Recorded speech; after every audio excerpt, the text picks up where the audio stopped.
جب قرآن پہلی بار کھولا تھا ترجمے کے ساتھ، مجھے یاد ہے it was second year of my university, تو مجھے نہیں آئیڈیا تھا کہ سورہ البقرہ کہاں ہے، سورہ آل عمران کا، بالکل وہ پڑھا ہی نہیں تھا کبھی اوبیسلی. تو الحمدللہ جو پہلی ورس میرے سامنے آئی تھی وہ سورہ آل عمران کی آئی تھی کہ do not be sad if you are مومن یو ول بی سکسیزفل. الحمدللہ. تو میرا جو ایکسپیرینس تھا نا قرآن کے ساتھ پہلا، وہ تو بہت ایک کہہ لیجیے ہارٹ ٹو ہارٹ ایکسپیرینس تھا. یعنی ان دنوں میں گزر بھی بہت مشکلات سے رہا تھا، کچھ ایسی چیزیں یونیورسٹی میں چل رہی تھیں، پرسنل لائف میں. تو لٹرلی جب میرے سامنے وہ آیت آئی تو میں نے تو کہا کہ اللہ سبحانہ تعالیٰ مجھ سے باتیں کر رہا ہے. لٹرلی یہ اللہ کا جواب ہے جو میرے دل میں ایک غم چل رہا تھا، جو بھی ڈیفیکلٹیز آ رہی تھیں. الحمدللہ. سو یس آئی تھنک کہ اس طرح کا ریلیشن ہم قرآن سے اگر بنائیں کہ ہم یہ سوچیں کہ اللہ ہم سے باتیں کر رہا ہے تو ڈیفینیٹلی اس میں بڑا فائدہ ہوگا. سورہ فاتحہ برو میں اس کو ایسے دیکھتا ہوں کہ اللہ سبحانہ و تعالیٰ نے سورہ فاتحہ تقریباً ہم 17 ٹائمز جو ہے وہ پڑھتے ہیں، اگر صرف فرض کی جو ہے وہ بات کر لی جائے، اور ریپیٹیڈلی ہمیں ریمائنڈ کرایا جا رہا ہے ہمارا purpose of life, why we were born in the first place, اور اللہ سبحانہ و تعالیٰ کون ہے. اور سب سے بڑی بات یہ کہ اہدنا الصراط المستقیم. Because every one of us is in search of guidance. Every one of us is in search of the right way, the right path.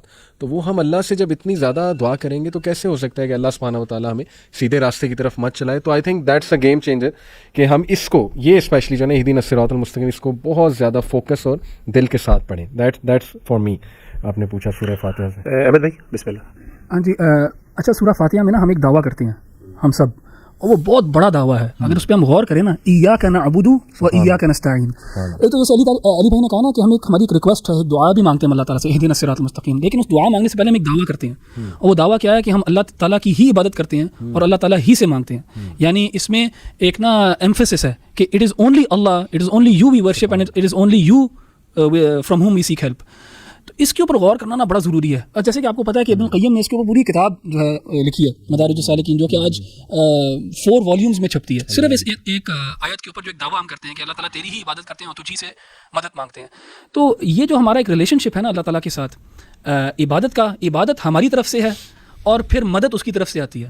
اس کو بھی انٹرنلائز کرنا اور اس کو بھی سمجھنا بڑا ضروری ہے ہمارے لیے کہ جب بھی ہم یہ آیت پڑھ رہے ہوں، جیسے علی بھائی نے کہا ایٹ لیسٹ 17 ٹائمز تو ہم پڑھتے ہیں، تو اس کو انٹرنلائز کرنا کہ یار آپ کیا کہہ رہے ہو اور اس کا مطلب کیا ہے، اور پھر اپنا ایک محاسبہ کرنا کہ کیا واقعی میں اللہ تعالیٰ کی عبادت کرتا ہوں یا کرتی ہوں جس طرح کرنے کی ضرورت ہے یا جس طرح میرے سے ریکوائرڈ ہے، اور اس کے بعد اللہ سے میں مدد بھی طلب کرتا ہوں صرف. تو میرے لیے نا یہ بہت ایک سینٹرل، اور یہ تو ویسے دیکھا جائے تو سورہ فاتحہ کی بھی ایک سینٹر میں آیت ہے بالکل، کیونکہ 7 آیات ہیں سورہ فاتحہ میں اور یہ جو ہے یہ 4تھی آیت ہے.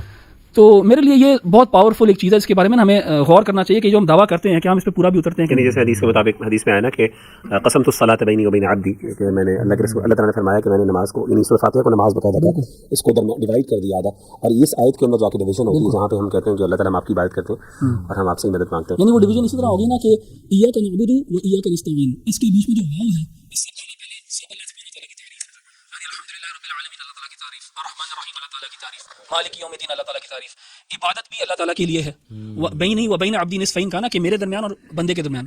اس کے بعد جو ہے وہ ایاک نستعین جو ہے مدد جو ہے کس کے لیے، انسان کے لیے. اور اس کے بعد ہدایت، ایکنالجمنٹ ہے اللہ سبحانہ تعالیٰ کی بڑائی کی، اور اس کے بعد بالکل اس کے بعد ریکویسٹ ہے. سورۃ الفاتحہ کے شروع میں جو مقدمہ ہے وہ اللہ کی تعریف ہے، اور اصل میں علماء کہتے ہیں کہ سورۃ الفاتحہ ایک دعا ہے. تو اللہ نے خود یہاں پہ دعا کا طریقہ بھی سکھایا. پہلے اللہ نے اپنی تعریف کی، حمد کی، اور اس کو اللہ نے ایک انٹروڈکشن بنایا، اور پھر اس کے بعد جو ہے وہ بندہ دعا کرتا ہے. اب اگر اللہ تعالیٰ بندے کے ہاتھ میں چھوڑ دیتا کہ کیا مانگنا ہے، تو وہ یقیناً ہم اپنے مطلب کے حساب سے، دنیاوی بینیفٹ کے حساب سے چیزیں مانگتے ہیں. لیکن علماء کہتے ہیں کہ یہاں پہ اللہ تعالیٰ کو پتہ تھا کہ انسان سب سے زیادہ محتاج ہدایت کا ہے، اسی لیے اللہ تعالیٰ نے خود سکھا دیا کہ اگر مانگنی ہے تو ہدایت کو مانگنا ہے. تو یہ ایک بہت پروفاؤنڈ. ابن قیم رحمہ اللہ کی یہاں سے مجھے بات یاد آئی، جیسے نا مدارج میں وہ کہتے ہیں کہ اللہ 2 چیزوں کا وسیلہ ہے. ایک تو حمد و ثنا کا وسیلہ آپ نے دیا، الحمدللہ رب العالمین اللہ کی تعریف کی، اور دوسرا وسیلہ آپ نے عبودیت کا دیا، اللہ کو ایاک نعبد. اور ان دونوں وسیلوں کے بعد آپ نے مانگا کیا؟ اہدنا الصراط المستقیم. اور بڑی مزے کی بات یہ ہے، یہ ہماری شیخ انس کے ساتھ جو کتاب و رکاع کی کلاس چل رہی ہے، انہوں نے بھی شروع میں ہدایت کے ساتھ ایک بہت مزے کا نقطہ بتایا. وہ یہ تھا، وہ کہتے ہیں کہ اگر آپ غور کریں، اللہ تعالیٰ نے قرآن مجید کے اندر جہاں پہ کریشن کی بات کی ہے نا، خلق کی بات کی ہے، وہاں پہ اللہ نے ہدایت کو جوڑا ہے ساتھ، کیونکہ ہدایت قرآن مجید میں مختلف معنی میں شامل ہوتا ہے. مثال انہوں نے دی الذی خلق فسوى والذی قدر فہدى، یعنی کہ اللہ نے کریشن کی بات کی، پھر اللہ نے اس کو ہدایت کے ساتھ جوڑ دیا. انہوں نے بات کا انٹروڈکشن اس طرح دیا کہ ہم مجموعہ ہیں اصل میں باڈی کا اور سول کا. اللہ نے باڈی یا خلق کے ساتھ جب بات کی، اس کے ساتھ بھی ہدایت کو جوڑا. بالکل اسی طرح اللہ نے جب روح کی بات کی اس کے ساتھ بھی ہدایت کو جوڑا، جیسے کہ سورہ نور کی اس آیت میں ہے جس میں اللہ تعالیٰ فرماتے ہیں اللہ نور السماوات والارض، اور اس آیت کے بیچ میں آگے جا کے اللہ فرماتے ہیں نور علی نور. یہاں پہ پہلا نور سے مراد نور فطرت ہے، اس پہ اللہ نے ہمیں پیدا کیا، اور دوسرا نور علماء کہتے ہیں نور ہدایت ہے. اس کے بعد اللہ کہتے ہیں یہد اللہ لنورہ من یشاء. تو یہاں پہ دیکھیں اللہ نے نور ہدایت کے ساتھ بھی جو ہے ہدایت کے لفظ کا استعمال کیا. تو یہ ایک بڑی پروفاؤنڈ چیز ہے. اس سے ہمیں پتہ لگتا ہے کہ جس طرح آج کی سیکولر دنیا یہ سمجھتی ہے کہ تخلیق میں، کاسمولوجی میں ہم کریٹر کے محتاج ہیں، بالکل اسی طرح سوشل معاملات میں، فیملی معاملات میں، پولیٹیکل معاملات میں بھی ہم اللہ تعالیٰ کی ہدایت. یعنی اٹ از لائک کہ ہمیں ٹرائل کرنے کی ضرورت ہی کچھ نہیں، اللہ نے آلریڈی ایک ریڈی میڈ ہمیں دعا بھی دے دی ہے، اور جو موسٹ کمپریہنسو ہے، جو ہمارے تمام معاملات کو سلجھا دی. ابن تیمیہ رحمہ اللہ کہتے ہیں، امام ابن قیم مدارج میں ذکر کرتے ہیں کہ سب سے جو نفع بخش دعا میں نے پورے قرآن میں ڈھونڈی تلاش کی کہ مجھے مل جائے، تو سب سے نفع بخش دعا مجھے ایاک نعبد و ایاک نستعین ملی. سبحان اللہ، وہ جیسے آپ بتا رہے ہیں نا، اور ابن قیم نے اسی کانسیپٹ کو پھر ایکسپلین کیا. اچھا میں اخوان اس میں نا جو سورہ فاتحہ کو جب میں آج اس پہ ریفلیکٹ کر رہا تھا، تو جو مجھے بڑا پروفاؤنڈ، ویسے تو ماشاء اللہ بہت سی چیزیں ہیں، یہ پورا ایک سمندر ہے. خاص طور پہ جو اللہ تعالیٰ نے مغضوب اور والضالین کا جو ہے نا کانسیپٹ جو ذکر کیا ہے، شیطان جو ہے وہ دیکھیں ہر بندے کو مختلف انداز سے گمراہ کرتا ہے. تو علماء کی ایک آزمائش ہے جو شیطان کرتا ہے، اور ایک آزمائش جو ہے وہ نیک لوگوں کی آزمائش ہے. تو علماء کی جو آزمائش ہوتی ہے وہ عمل کی ہوتی ہے، اور نیک لوگوں کی جو آزمائش یعنی زہاد جو ہیں، زاہدین جو بہت عبادت گزار ہیں، ان کی آزمائش علم کی ہوتی ہے. یعنی شیطان عام طور پہ نیک لوگوں کو علم کی بنیاد پہ گمراہ کرتا ہے، ان کو ایسے کاموں پہ لگا دیتا ہے، ایسی بدعات اور خرافات میں لگا دیتا ہے. وہ بیچارے جذبے اور بڑا کچھ کر رہے ہوتے ہیں، بہت ایگزاسٹ کر رہے ہوتے ہیں اپنے آپ کو، لیکن انفارچونیٹلی ان کو ریٹرن کچھ نہیں ملتا، بلکہ الٹا ان کے لیے وہ بدعات کی وجہ سے نقصان دہ چیز ہوتی ہے. آن دا کنٹری علماء کو اللہ تعالیٰ کس طرح گمراہ کرتے ہیں؟ عمل نہیں ہوتا، یعنی علم تو بہت ہے، عمل نہیں ہے. وہ جو بات کر رہے ہیں اس کا علم نہیں ہے. یقولون ما لا یفعلون غیر المغضوب علیہم ولا الضالین کا مجھے فرق یہی سمجھ آیا. اور سفیان بن عیینہ رحمہ اللہ تعالیٰ عنہ کا قول ہے، وہ کہتے ہیں کہ ہمارے علماء میں سے جب بھی کسی نے کوئی گمراہ ہوا تو وہ ہم نے اس کو یہود کی یعنی مشابہ سمجھا. یہ شاہ ولی اللہ دہلوی نے بھی نا اس میں اپنی کتاب جو ان کی نا کیا نام ہے جو ان کی تفسیر کی ہے، فوز الکبیر، اس کے اندر انہوں نے جو علماء السوء ہیں ان کی مشابہت جو ہے نا وہ یہود سے کی. اور اسی طریقے سے وہ کہتے ہیں کہ ہمارے عباد جو ہیں، جو عبادت گزار لوگ ہیں، جب بھی ہم نے ان کو گمراہ دیکھا تو ہم نے ان کی مشابہت پائی کس سے؟ عیسائیوں سے، کرسچن سے. کیونکہ جو یہودی تھے ان کے پاس علم تھا، وہ اسی لیے مغضوب ہے، ان پہ اللہ کا غضب ہوا. اور جو عیسائی تھے ان کے پاس علم کی کمی تھی، عمل میں تھے اچھے، وہ فالو کرتے تھے، پریکٹس کرتے تھے.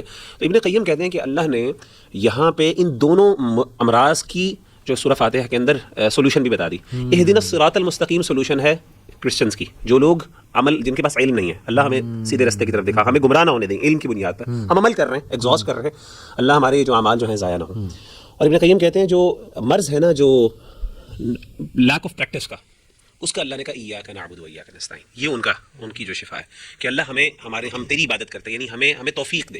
اور اہدنا الصراط المستقیم بھی اس میں شامل ہے. سورہ البقرہ میں بہت سی چیزیں ہیں، اسپیشلی پہلے پارے میں، لیکن some thing which really struck me, جو میں نے ابھی ریسنٹلی اپنے ایک لیکچر میں بھی ینگسٹرس کو مینشن کیا تھا، دیٹ از دی انسیڈنٹ جب موسیٰ علیہ السلام اپنی قوم کو کہتے ہیں کہ اللہ تمہیں حکم دیتا ہے کہ گائے کو ذبح کرو. دس از سورہ البقرہ ورس نمبر 67. اعوذ باللہ من الشیطان الرجیم. وَإِذْ قَالَ مُوسَىٰ لِقَوْمِهِ إِنَّ اللَّهَ يَأْمُرُكُمْ أَن تَذْبَحُوا بَقَرَةً. Allah says that and recall when Moses said to his people, indeed Allah commands you to slaughter a cow. اب یہ پورا واقعہ کافی لمبا ہے تو میں ذرا اس کو شارٹ کر کے بتاتا ہوں کہ ہوا یہ کہ پھر انہوں نے کمپلیکیشنس میں پڑ گئے، پرفیکشن میں پڑ گئے، وہ کیسی ہونی چاہیے، کلر کیا ہونا چاہیے، وہ آیا پریگننٹ ہونی چاہیے یا نان پریگننٹ ہونی چاہیے، and so on and so forth. تو جیسے جیسے وہ سوالات پوچھتے گئے ویسے ویسے مشکلات بھی ان کے لیے بڑھتی گئیں، اور ان کا ٹائم بھی کافی اس پہ لگا، اور آخر کار وہ انہوں نے ڈھونڈ لی اور اس کے بعد سلاٹر کی. تو اس میں بڑا ایک پروفاؤنڈ لیسن میں یہ سوچ رہا تھا کہ سب سے پہلی بات یہ ہے کہ اگر کسی کی انٹینشن ٹھیک ہے تو اس کا مسئلہ ویسے بھی حل ہو سکتا ہے. یعنی انٹینشن ہونی چاہیے ٹو اوبے اللہ سبحانہ و تعالیٰ.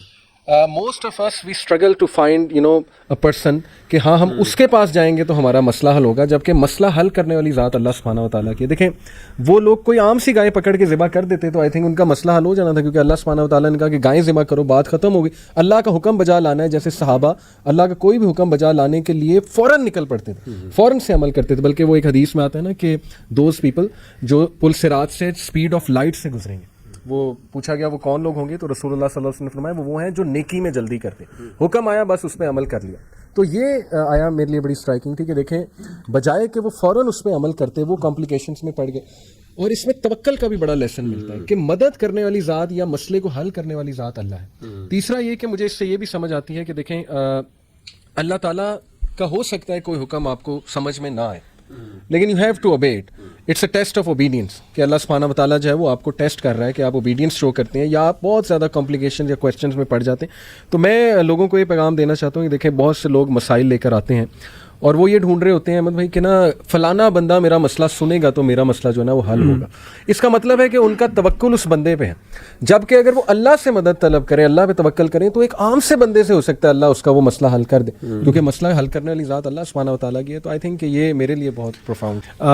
اللہ تعالیٰ نے سورہ بقرہ کو شروع کیا ایک ایسی آتھرشپ کے طریقے کے ساتھ جیسی آتھرشپ کہیں پہ بھی نہیں ملتی. کوئی بھی آتھر اپنی کتاب کو بہت بڑے بڑے دعووں کے ساتھ شروع نہیں کرتا, یعنی کہ وہ ذرا نپے تلے قدم لیتا ہے اور پھر اپنی بات کو اسٹیبلش کرتا ہے اور پھر اینڈ پہ کہیں جا کے اگر دعویٰ ہو. لیکن علماء کہتے ہیں کہ اگر آپ سورۃ البقرہ کے شروع میں غور کریں تو اللہ تعالیٰ نے شروع کیا الف لام میم ذالک الکتاب لا ریب فیہ ھدی للمتقین, یعنی کہ it begins with categorical affirmation کہ اس میں کسی قسم کا کوئی ریب نہیں ہے. اور ریب کا ترجمہ شک کر دیا جاتا ہے. آف کورس ہم یہاں پہ ڈیٹیل میں نہیں جا رہے, بٹ اس کا کافی جو ہے نا اس سے زیادہ معنی ہے. میں جس بات کی طرف آنا چاہ رہا ہوں علی بھائی, جو آپ نے بات کی نا کہ لوگ یقین تو ایمان تو لے آتے ہیں لیکن ایکشن اورینٹڈ نہیں ہوتے, عمل نہیں کرتے. اگر آپ سورہ بقرہ کے شروع میں یہ 3-4 آیات پہ غور کریں تو اللہ تعالیٰ نے اہل ایمان کے کچھ ٹریٹس بتائے ہیں. اگر آپ گنے تو ٹوٹل 6 ٹریٹس ہیں. اللہ فرماتے ہیں الذین یؤمنون بالغیب, وہ جو کہ غیب پہ ایمان لے کے آتے ہیں, ویقیمون الصلاۃ, جو نماز کو قائم کرتے ہیں, ومما رزقناہم ینفقون, اور جو ہم نے ان کو رزق دیا ہے اس میں سے وہ خرچ کرتے ہیں, والذین یؤمنون بما انزل الیک, اور وہ ایمان لے کے آتے ہیں اس پہ جو کہ آپ صلی اللہ علیہ وسلم پہ نازل کیا گیا, یعنی کہ وہی قرآن, وما انزل من قبلک, اور جو آپ سے پہلوں پہ نازل کیا گیا, وبالآخرۃ ہم یوقنون, اور آخرت پہ یقین رکھتے ہیں. اب ان 5-6 چیزوں کو اگر آپ دیکھیں نا تو اللہ تعالیٰ نے بیسکلی سینڈوچ کیا ہے, if you allow me to say it like this, کہ شروع میں غیب کی بات کی, پھر دوبارہ ایک غیبی امور کی بات کی کہ ایمان لاتے ہیں وہی پہ, اور ایمان لاتے ہیں اس وہی پہ بھی جو کہ آپ سے پہلوں پہ تھی. بیچ میں یہ غیب پہ ایمان کی بات کرنے کے فوراً بعد اللہ نے جو دوسری بات کی وہ ایکشن اورینٹڈ ہونے کی بات کی, یعنی کہ غیب کے بعد وہ بیٹھ نہیں جاتے بلکہ وہ کیا کرتے ہیں, وَيُقِيمُونَ الصَّلَاةَ وَمِمَّا رَزَقْنَاهُمْ يُنْفِقُونَ. یعنی کہ اس میں ہمیں ایک لیسن یہ ملتا ہے کہ محض ایمان صرف تھیولوجیکل باتوں کا نام نہیں ہے بلکہ ایمان کے ساتھ عمل صالح. اسی لیے جگہ جگہ قرآن مجید کے اندر ان الذین آمنوا وعملوا الصالحات, تو ایکشن اور ایمان ساتھ ساتھ. چاہے میں بس لاسٹ اپنی انسائٹ شیئر کروں گا آپ لوگوں کے ساتھ کہ ماشاءاللہ آپ نے بھی کوالٹیز کی بات کی, آپ نے بات کی کہ اللہ شروع میں 5 اوصاف و 6 اوصاف جو ہیں, ذیشان نے بھی بات کی. تو ماشاءاللہ اللہ mentions a character who is the father of انبیاء, اور اٹ از ایز اف کہ اللہ سبحانہ وتعالیٰ نے ساری بات بتا کے, یعنی اس بیوٹیفل فلو سے ان کا تذکرہ آیا. ابراہیم علیہ السلام کی میں بات کر رہا ہوں کہ وہ سارے اوصاف ابراہیم علیہ السلام میں کامل تھے الحمدللہ, اور تمام انبیاء میں اوبیسلی تھے. تو یہ جو آیت ہے دس از ورس 124 پارہ 1 کی, یہ میں پڑھ کے آپ کو سناتا ہوں. وَإِذِ ابْتَلَىٰ إِبْرَاهِيمَ رَبُّهُ بِكَلِمَاتٍ فَأَتَمَّهُنَّ, and mention Muhammad when Ibrahim was tried by his Lord with commands and he fulfilled them. اور اس کے نتیجے میں قَالَ إِنِّي جَاعِلُكَ لِلنَّاسِ إِمَامًا, and Allah said indeed I will make you a leader for the people. تو اس میں بہت موٹیویشن ہے ہر اس انسان کے لیے جو مشکلات سے گزر رہا ہے یا who is being tested by Allah subhanahu wa ta'ala, کہ some of the greatest people were tested by Allah subhanahu wa ta'ala, and the reason for those tests was کہ Allah subhanahu wa ta'ala wanted to give them leadership. دیکھیں مغیرہ, آپ نے ایک بار بات کی تھی کہ leadership comes with sacrifices, اور I think کہ جتنی sacrifice ابراہیم علیہ السلام کی لائف میں نظر آتی ہے نا, تو وہ ریئلی ٹیلز اس ایوری تھنگ. بالکل, اللہ اور اللہ کی تعریف کرتے ہیں کہ ہم نے اسے اس میں کامل پایا, کہ اس نے فلفل کیا الحمدللہ. تو یہ آیا آئی تھنک کہ اس میں ابراہیم علیہ السلام کا آگے سے جواب کیا ہے, وَمِن ذُرِّيَّتِي, یعنی اللہ تعالیٰ نے بشارت دی کہ ہم تمہیں لوگوں کے لیے امام بنائیں گے. اچھا, ابراہیم علیہ السلام نے کوئی اس طرح خوشی کا اظہار نہیں کیا, انہوں نے باقاعدہ سوال کیا, اور میری اولاد اور میری جو نسلیں ہیں, تو وہ ہی فارورڈ تھنکنگ ہے, اور اللہ تعالیٰ سے ان کی ہائی ہوپس ہیں کہ نہیں صرف میں نہیں, میرا صدقہ جاریہ بھی بنائیں, میری اولادوں کو بھی جو ہے ہدایت پہ رکھیں اور اس شرک سے پاک رکھیں. اور آپ دیکھیں پھر اللہ تعالیٰ نے کیسے نوازا ابراہیم علیہ السلام کو, کہ آج جتنے 3 لارجسٹ ریلیجنز جو ہیں وہ اپنے آپ کو ابراہیمک فیتھس کہتے ہیں, اینڈ اس کے بعد پھر فادر آف پروفٹس ہیں ابراہیم علیہ السلام. اور دیکھیں انہوں نے اس چیز کا نا خیال رکھا کہ میرے بعد والی جو میری اولادیں ہیں, میری جو نسل ہے, اس کا کیا بنے گا. تو ہمیں بھی اپنے لیے بھی دعا کرنی چاہیے, لیکن فارورڈ تھنکنگ ہونی چاہیے.